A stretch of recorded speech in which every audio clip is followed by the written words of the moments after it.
ତ ସୁଭଦ୍ରା ଯୋଜନାରେ ଯେଉଁମାନଙ୍କର ପଇସା ଆସିନେଇ ସେମାନେ ଚିନ୍ତାରେ ମଧ୍ୟ ରହିଛନ୍ତି, କାହିଁକି ମୋର ସୁଭଦ୍ରା ଟଙ୍କା ଆସିନି। ତ ମୁଁ ଆପଣମାନଙ୍କୁ ଗୋଟେ କଥା କହିବି, ଆପଣମାନଙ୍କର ସୁଭଦ୍ରା ଟଙ୍କା ଯଦି ଗତକାଲି ଆସିନି, ଆପ୍ରୁଭ୍ ହେଇସାରିଛି, ତ ସେମାନଙ୍କୁ ଗୋଟେ କଥା କହିବି, ଆପଣମାନେ ଗୋଟେ ଦିନ ୱେଟ୍ କରନ୍ତୁ। କାହିଁକିନା 24 ଘଣ୍ଟା ନିଏ ସୁଭଦ୍ରା ଯେଉଁ NPCI ଯେଉଁ ଡିବିଡ଼ି ଲିଙ୍କଟା, ଆପଣଙ୍କ ଡିବିଡ଼ି ପଇସା ଆସିବ ହେଲେ ଗୋଟେ ଘଣ୍ଟା, ମାନେ ଗୋଟେ ଦିନ ଆପଣମାନେ 24 ଘଣ୍ଟା ଆପଣମାନଙ୍କୁ 24 ଘଣ୍ଟା ନିଏ ସମୟସୀମା, କି ମ୍ୟାକ୍ସିମମ୍ ସମୟ ଆପଣଙ୍କୁ 6 ରୁ 7 ଘଣ୍ଟା ନିଏ।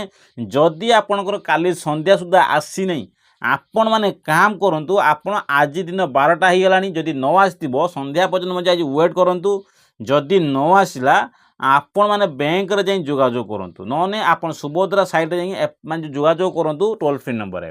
କିନ୍ତୁ ସିଓରିଟି ଯେଉଁମାନଙ୍କର ଆପ୍ରୁଭାଲ୍ ହେଇଛି ସିଓର ସେମାନେ ପଇସା ମଧ୍ୟ ସୁଭଦ୍ରା ଟଙ୍କା ମଧ୍ୟ ସେମାନେ ପାଇଛନ୍ତି। ଆଉ ଯେଉଁମାନଙ୍କର ସୁଭଦ୍ରା ଟଙ୍କା ଆସିନି ସେମାନଙ୍କୁ ମଧ୍ୟ ଗୋଟେ କଥା କହିବି, ଆପଣ ଡିସେମ୍ବର ମାସ 15 ତାରିଖ ମଧ୍ୟ ସେମାନଙ୍କୁ ମିଳିବ, ଯେଉଁମାନଙ୍କର ଏପର୍ଯ୍ୟନ୍ତ ଅଣ୍ଡର ପ୍ରୋସେସ୍ର ରହିଅଛି। ତ ସେସବୁ ଦୃଷ୍ଟିରୁ ଅଣ୍ଡର ପ୍ରୋସେସ୍ ରହିଛି, ସେମାନେ ଡିସେମ୍ବର 15 ଯାଏଁ ୱେଟ୍ କରନ୍ତୁ। ଯେଉଁମାନଙ୍କର ଆପ୍ରୁଭାଲ୍ ହେଇସାରିଛି ସେମାନଙ୍କୁ ଗୋଟେ କଥା କହିବି, ସେମାନେ କ'ଣ କରନ୍ତୁ, ଆପଣଙ୍କ ଆଜି ସନ୍ଧ୍ୟା ପର୍ଯ୍ୟନ୍ତ ୱେଟ୍ କରନ୍ତୁ। କାହିଁକିନା NPCIରେ ଗୋଟେ ଏମିତି ରୁଲ୍ ଅଛି, ସେମାନଙ୍କୁ ସଡନ୍ଲି ପଇସା ମଧ୍ୟ ଦିଏନି, କାହିଁକିନା ସବୁ ବ୍ୟାଙ୍କ ସମାନ ନୁହନ୍ତି, ସବୁ ବ୍ୟାଙ୍କର ସର୍ଭର ମଧ୍ୟ ଗୋଟେ ନୁହେଁ। ସେଥିପାଇଁ ଆପଣ ଗୋଟେ କାମ କରନ୍ତୁ, ଆଜି ସନ୍ଧ୍ୟା ପର୍ଯ୍ୟନ୍ତ ୱେଟ୍ କରନ୍ତୁ, ଦେଖିବ ଆପଣଙ୍କୁ ମଧ୍ୟ ସବୁକିଛି ବ୍ୟାଙ୍କରେ ମଧ୍ୟ କ୍ରେଡ଼ିଟ୍ ହୋଇଯିବ।